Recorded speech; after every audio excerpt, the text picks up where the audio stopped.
Hello, my name is Adam Michael Anthony Simpson, and you're watching my YouTube channel, Adam M.A. Simpson. Stay tuned for part 2 featuring Koji Ozawa.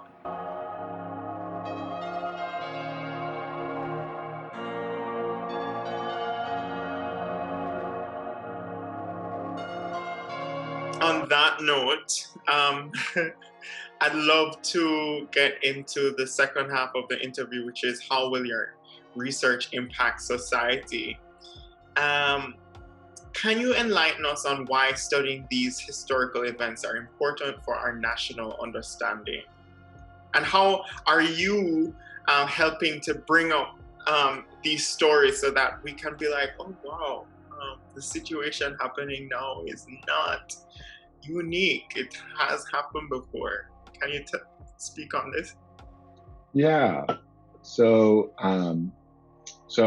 I work on Japanese American incarceration and from an archaeological lens, which isn't the sort of first discipline people think of when they're thinking World War II history. How do we understand World War II?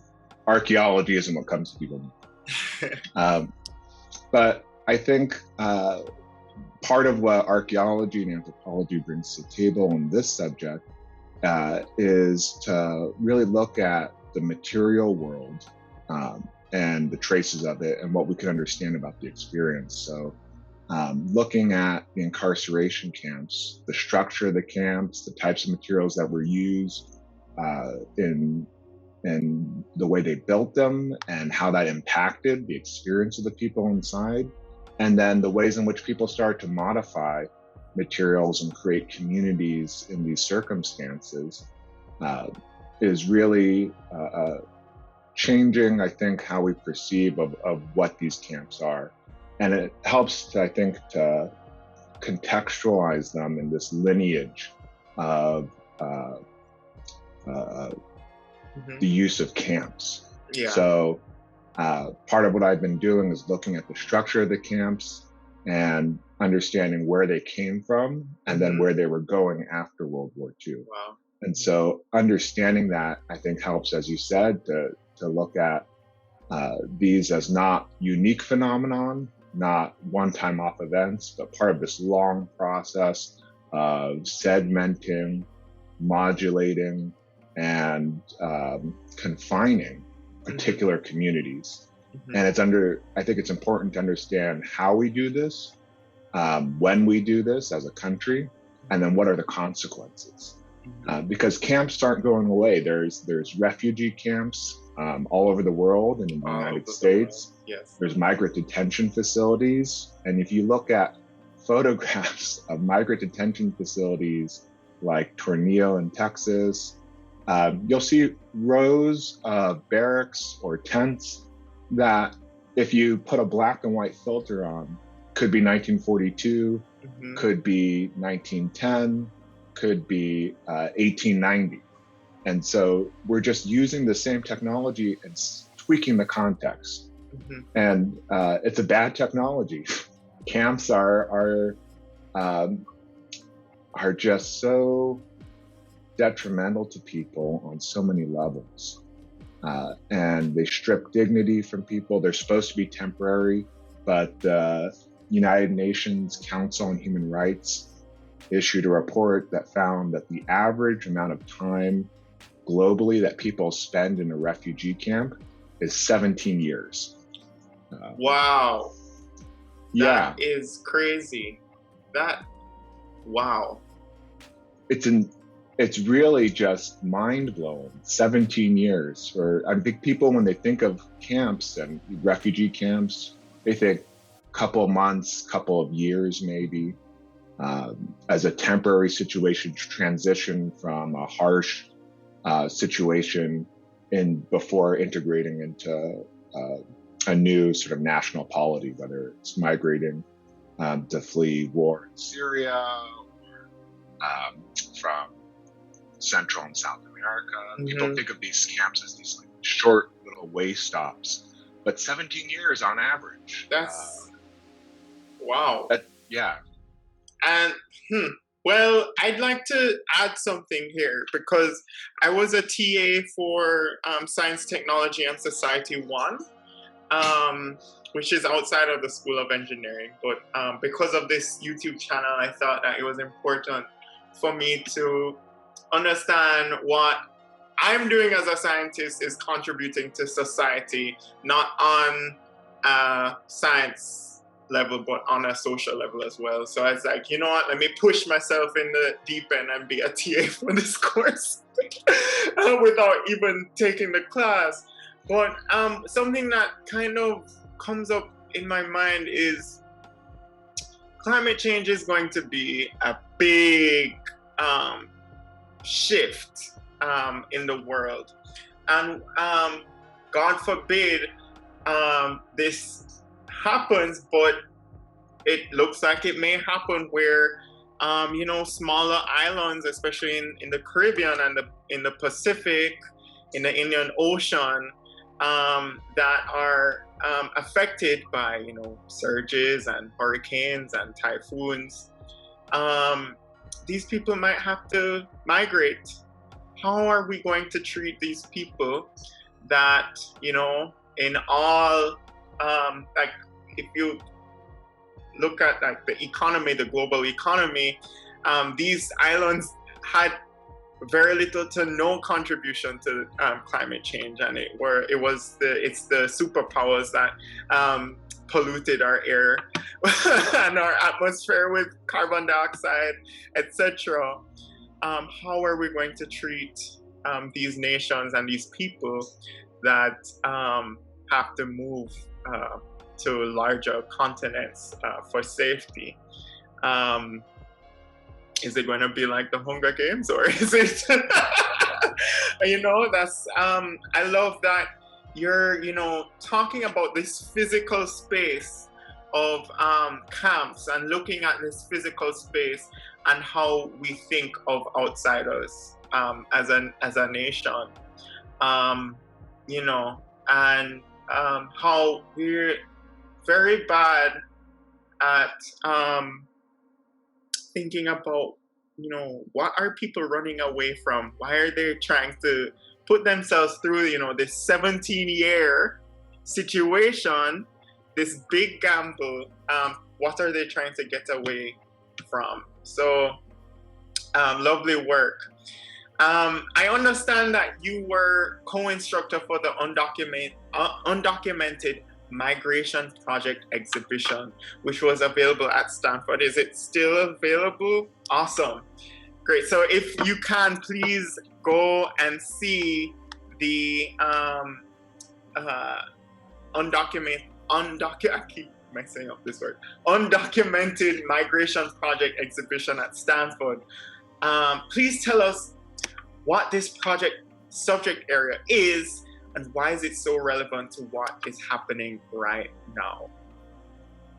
So the Undocumented Migration Project is a sort of larger project focusing on migration into the United States, undocumented migration. Yes. And it's directed by an anthropologist, Jason DeLeon, at UCLA, and he uses and his teammates a lot of different methods, from archaeological to oral historical to ethnographic and photography, to understand the experience of undocumented migrants.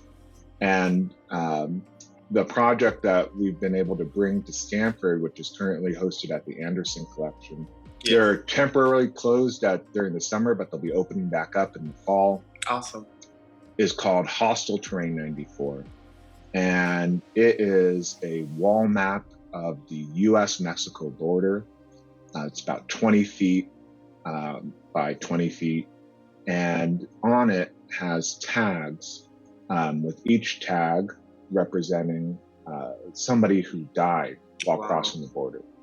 And there are over 3,200 tags, 3,200. And these are people who died crossing the border between 1994 and the present day as a result of US immigration policy called prevention through deterrence. essentially what it is the government has sort of fortified border crossings at populated areas and funneled migrants into the desert. And the idea was that they'd be deterred from crossing the border because of the hostile terrain of the desert. Mm-hmm. Well, it turns out that wasn't a great deterrent. People are still coming through, and they're facing this terrain and being killed by it. Over 3,200 people, and those are just the people who have been found, have died. And so each tag has the information on the individual, if they were identified, their name, and their age. If they were unidentified, and many of them are unidentified remains, just the information of the state in which they were found, filled out by volunteers. So we had volunteers over the last year during the pandemic have tags, fill them out at home, and then return them to the museum. And then we hung all of the tags, which really creates sort of overwhelming image of what that border violence looks like.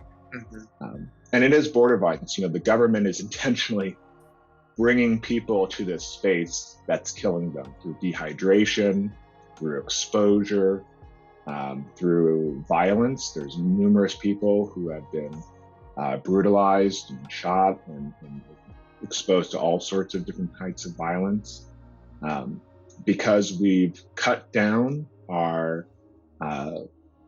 refugee and asylum numbers, and we still rely on undocumented labor as a huge contribution to our labor force in the United States.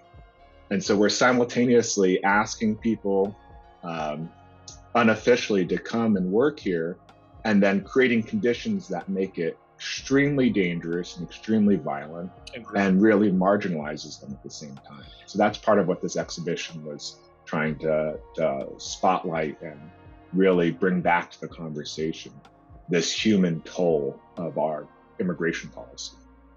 And so as a nation, we need to figure out what immigration policy or immigration reform is actually supposed to do. Is it supposed to keep people in, or is it supposed to keep people out? And I mean, if our economy relies on a huge labor force that's undocumented, then clearly there's a misalignment with people's understanding of this immigration policy. And I mean, a lot of things just don't make any sense to me, because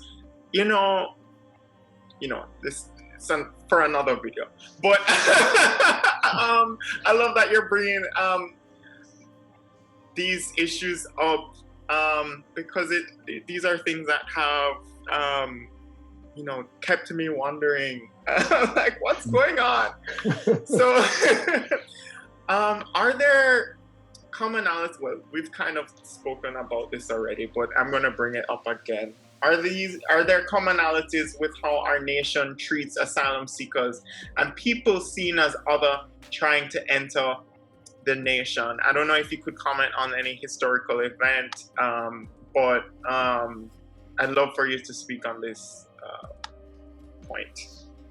Yeah, so a couple things come immediately to mind.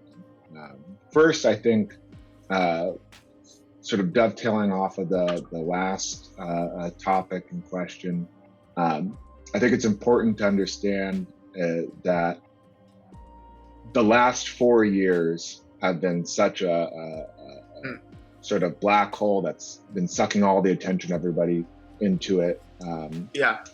Because it's just been this horrible thing and this horrible governance. Before that and after that, we still have systemic structural issues with our immigration policy and our asylum policy.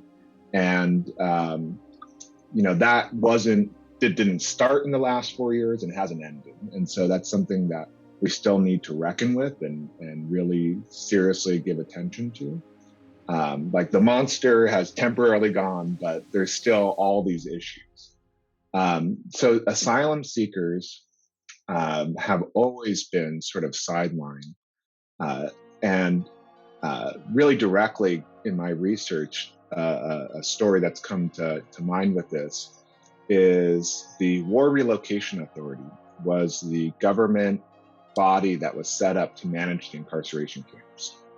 So everybody of Japanese ancestry on the West Coast was moved into these incarceration camps. They set up this civilian bureaucracy to administer the camps, to confine these people based off of their race, because they were seen as non-American or not American enough. 2/3 of them were American citizens. 1/3 were barred from citizenship. And so they're placed in all these camps. And towards the end of the war, the War Relocation Authority sets up a new camp in Oswego, New York, which was the only refugee camp for Jewish refugees from Europe in the United States. And they set up this camp because they had experience running a camp for an ethnically marked population. And so they transitioned immediately from these racialized or racist incarceration camps to these refugee camps for Jewish refugees fleeing Europe, looking for asylum. And they're just taking the same model and putting it up. And all these people, there were only 1,000 people brought over from Europe in 1945, placed into this refugee camp as they're fleeing the sort of Nazi regime in Europe. And there are the same issues that happen in this camp, or similar issues. People are being confined, there's illness, people are not getting the resources they need. And it's because they're marked as not part of or not fit for integration into the rest of the American population, right? They're other, they need to be brought in, but confined. And that's sort of how the United States and many nations think of people seeking asylum. They're not necessarily people who are fit to become American, or at least not at the outset. And so they have to be marked, they have to be confined in certain ways, which really dehumanizes and strips the dignity of people as large impacts. But it was just so striking to see the quick shift from these incarceration camps to these refugee camps within the space of months. Wow. And the way in which the same organization was put in charge really tells you how American policy makers saw refugees as these, potential threats, not quite, they're just alien, they're other, they're unknown. And so they have to be confined and observed. And how does this, obviously you don't have to answer this, but something to bring up, how does this fit into our idea of American exceptionalism? We're above, so you're beneath us if you're coming into, it's something to think about. Continue. I think there's this idea, there's a huge gap between the rhetoric of America and the actuality of America. And this idea of the melting pot, of the exceptional place that isn't defined by a national ethnic group, bring us your tired, your poor, your huddled masses. You can come to America where you're not bound by the chains of history. Is really a myth. It is a myth. It's what we tell ourselves and the rhetoric that we espouse as a nation, but we have yet to ever meet such lofty words. And in fact, we've sort of demonstrated time and time again, taking the opposite approach of the rhetoric, like directly opposite. Keep your tired, huddled masses. They shouldn't come to America because what can they contribute? Exactly. Yeah. It's so funny. That's where I wanted to say my viewpoint is that if this country was made for essentially refugees, we should be accepting everyone. Yeah, I think we have an immigration policy that's centered on exclusion. How do we keep a certain number of people or type of people out? And it's developed along racialized lines from the outset. You know, the first immigration naturalization law was passed in 1790, just after the Constitution was ratified. And it gave the power to naturalize, to become US citizens, to free white men. That was it. And so it directly excluded, of course, any Black individuals and any indigenous peoples. And that changed with the 14th Amendment after the Civil War, which then expanded it to free white persons and people of African nativity or African descent. And so that expanded the scope of who can naturalize, but it still excluded indigenous populations in America as we expanded our borders in this sort of imperialistic venture out west, and Asian immigrants as they started to come in. And it changed through the end of the 19th century into the 20th century, really informed by excluding, at that point, immigrants from Asia and immigrants from Central and South America. And so we've constantly defined our immigration policy and thus our sort of civic union, our civic population, by who do we not want to be able to qualify. And that's still sort of to extent how we define our immigration policy. Well, I think, as you were saying, we should sort of flip that and think about how to accept people. An immigration policy founded on the idea of accepting people coming to the country and giving them support versus excluding people. Because this policy of exclusion, especially as it's defined by race, just drives people into these marginal positions, exposes them to all sorts of difficulties, and doesn't really appreciate the continuous history of America of people coming to the country to seek a better life. Obviously, with the exception of indigenous populations who were here to begin with. Exactly, yeah. And still excluded. Exactly, yeah. Wow. And so tell us, what is the most important gift archaeologists and anthropologists give society? Just to round up this section of the interview.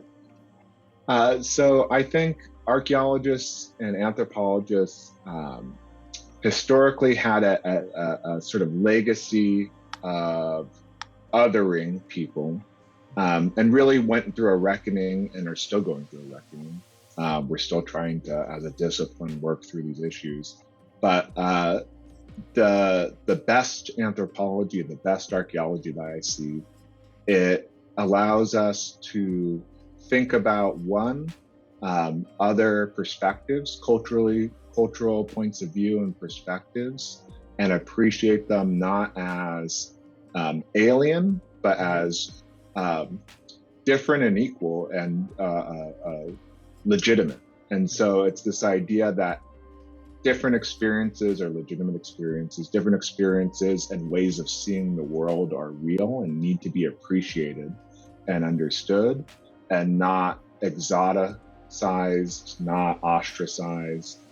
And the best work I've seen doing that has come from a lot of scholars who are coming out of communities that were traditionally the object of anthropological gaze, but have been taking the discipline to both look at their own communities rather than have an outsider looking in, but also to critique American or dominant societies. So there's this idea that anthropology was looking outwards from countries like the United States And anthropologists have turned that gaze back in to say, let's look at how we do things, that it isn't natural, that it isn't the only way to do things, but it's the way in which we've culturally constructed our world. And so that's a really powerful critique, and really, I think, a way of opening our understanding to how we